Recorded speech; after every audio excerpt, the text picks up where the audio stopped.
अब तक जो हमने पढ़ा वो हमने ये पढ़ा कि एक यंग सीगल था जो उड़ने से डर रहा था। अब तक उसने अभी जो है वो नाटक कर रहा था एक पैर पे खड़े होकर सोने का। अचानक उसने देखा कि उसकी माँ ने एक बड़ी सी मछली का टुकड़ा अपने मुंह में पकड़ रखा है और वो उसकी तरफ उड़ के आ रही है। But when she was just opposite to him, लेकिन जैसे ही वो उसके अपोजिट आई, शी हॉल्टेड, वो रुक गई। हर विंग्स मोशनलेस, उसके जो पंख थे फड़फड़ाना बंद हो गए। The piece of fish in her beak almost within reach of his beak, मतलब माँ की चोंच में फंसा हुआ मछली के टुकड़े की पहुंच उसकी चोंच तक थी, बिल्कुल जरा सी दूर पे था। He waited a moment in surprise, wondering why she did not come nearer. अब वो इतनी दूरी पे था, देखिए वो बिल्कुल एकदम एज पे खड़ा था जिस घोंसले के में वो रहता था, और उसकी माँ उससे थोड़ी दूर पे वो मछली का टुकड़ा लिए अपने मुंह में बैठी हुई थी। wondering why she did not come nearer. उसे लग रहा था कि माँ मेरे पास क्यों नहीं आ रही। and this commanded by battened by hunger, चूँकि वो भूख से पगला गया था, he dived at the fish. अब हुआ क्या था, थोड़ा सा अपने दिमाग में सपोज करिए कि माँ ने वो मछली का टुकड़ा उसकी चोंच में देने की बजाय नीचे गिरा दिया, और वो भूख से इतना पागल हो गया था कि उसने बिना इधर उधर की सोचे उसने भी नीचे छलांग मार दी धाड़ से। अब जब वो नीचे गिर रहा था तब उसे समझ में आया कि हम तो नीचे गिर रहे हैं। With a loud scream he fail outward and downwards into space. खाली जगह में जब वो नीचे ऊपर दाएं बाएं गोते खा रहा था, उससे बहुत देना monstrous terror seized him, his heart stood still. उसका दिल एकदम बैठ गया, वो लग रहा था उसको कि वो मरी जाएगा। he could hear nothing, कुछ भी नहीं सुन सकता था। but it only lasted outwards. the wind rushed against his breast feathers, then under his stomach and against his wings. अचानक से जब हम नीचे गिरते हैं या हम जब जैसे कहीं फिसलते हैं तो हम अपने हाथ से बैलेंस बनाने की कोशिश करते हैं।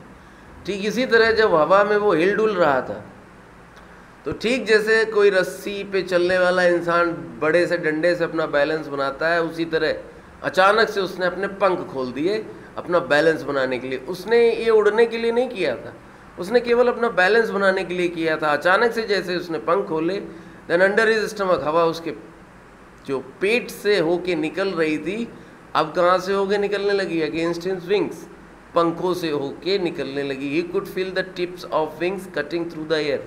अब वो महसूस कर सकता था कि उसके पंखों के जो किनारे हैं वो हवा को चीर रहे हैं, यानी कि वो एक तरीके से फ्लोटिंग करने लगा है, फॉल नहीं कर रहा है। He was not falling headlong now, वो अब सर के बल नहीं गिर रहा था। He was soaring gradually downwards and outwards.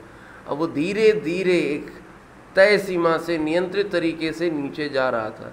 He was no longer afraid, अब वो बिल्कुल भी नहीं डर रहा था। He was just little a bit dizzy. Dizzy का मतलब बस उसे हल्की सी नशा ऐसा हो गया था डर के मारे। जब भी हम घबराहट में होते हैं, घबराहट से बाहर निकलते तो हमें नींद सी लगती है, ठीक वैसे ही उसको लग रहा था। Then he flapped her wings once and he soared upwards. अचानक से ही उसने अपने पंख और फैलाए, थोड़ा सा उनका ऊपर नीचे दाएं बाएं तिरछा किया। अब जहाँ वो नीचे गिर रहा था वो ऊपर जाने लगा और खुशी के मारे वो गागा गागा करने लगा। His mother soared past him. उसकी माँ उसके पास से निकली, her wings making a loud noise. उसकी माँ के जो पंख थे वो बहुत तेजी से आवाज़ कर रहे थे। He answered her with another scream.